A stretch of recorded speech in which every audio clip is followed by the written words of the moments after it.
Home to a stockpile of mythologies, war stories, and fantasies, the private equity industry is indeed private and shrouded in complex jargon. These myths and the endless jargon may serve to impress outsiders, or as a barrier to entry, or both.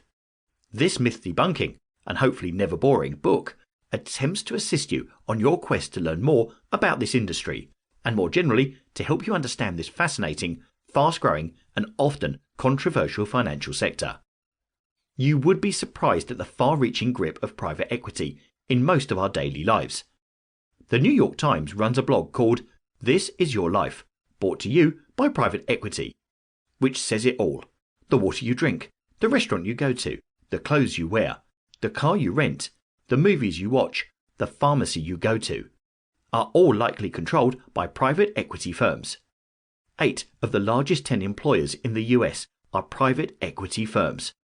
Carlyle and KKR each control a set of companies employing about 700,000 people.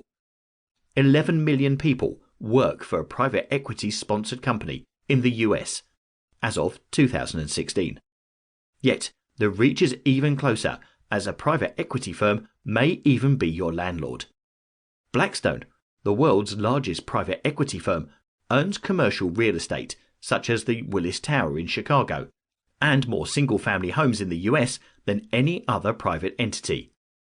Globally, private equity firms manage a fast-growing pool of assets, which reached $5 trillion in 2017, the equivalent of 1/5 of the total value of the US stock market in that year.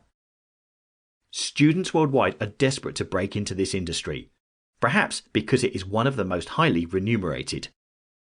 In 2013, a newly graduated Northwestern MBA student allegedly received a $350,000 base salary from a private equity firm.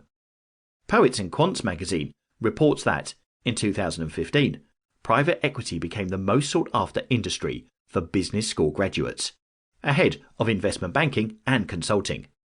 In a 2016 survey of 500 freshly hired employees in investment banks, Headhunter Odyssey Search Partners found that 74% were very interested to move to private equity, as compared with 20% who had the same comments about hedge funds.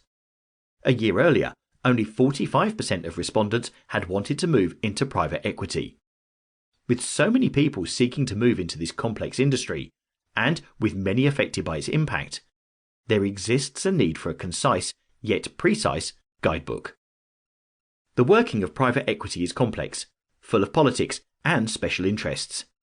After 15 years of full-time research and teaching in this field, I have put all I know into this book to present an up-to-date, authoritative, and never complacent guide.